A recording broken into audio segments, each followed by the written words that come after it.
د بلد مبارکه سوره چې د قرآن عظیم الشان 90مه سوره ده په مکې معظمې کې را نازله شوې ده. 20 مبارک آیاتونه لري. تلاوت او پښتو ترجمه یې له لومړي آیت څخه اورئ. بسم الله الرحمن الرحیم. د الله په نوم چې ډیر زیات مهربان پورا رحم لرونکی دی. لا اقسم بهذا البلد وأنت حل بهذا البلد ووالد وما ولد لقد خلقنا الإنسان في كبد.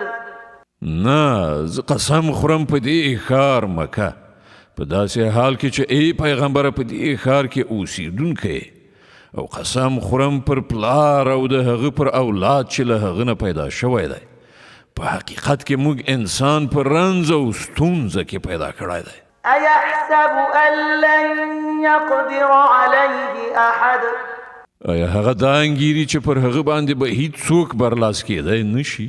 يقول أهلكت مالا لبدا.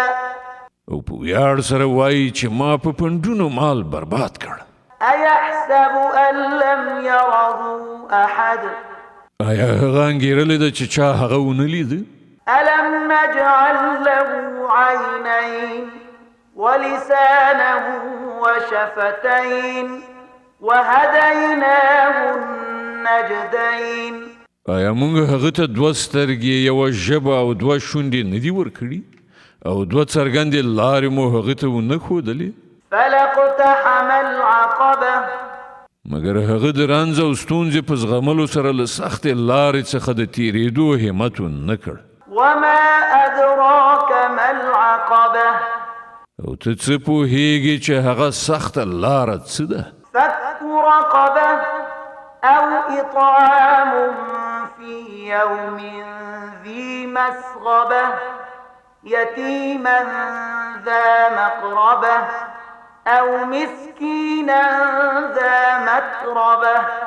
دغه لاره د چا غاړه له غلامۍ نه آزادول یا د لوږې په ورځ کوم خپلوان یتیم یا په خاورو ناست مسکین ته خواړه ورکول دي. ثم كان من الذين آمنوا وتواصوا بالصبر وتواصوا بالمرحمة أولئك أصحاب الميمنة. بیا په دې سربیره دا چې انسان د مؤمنانو له ډلې څخه شي او له هغو کسانو نه چې یو بل ته په صبر او د خدای پر مخلوق باندې د رحم ښودنه وکړي، دا خلک دي د ښې اړ خاوندان. والذين كفروا بآياتنا هم أصحاب المشأمة عليهم نار مؤصدة. او هغو چې زموږ د آیاتونو له منلو نه انکار کړی دی، هغوی د کیڼ اړ خاوندان دي.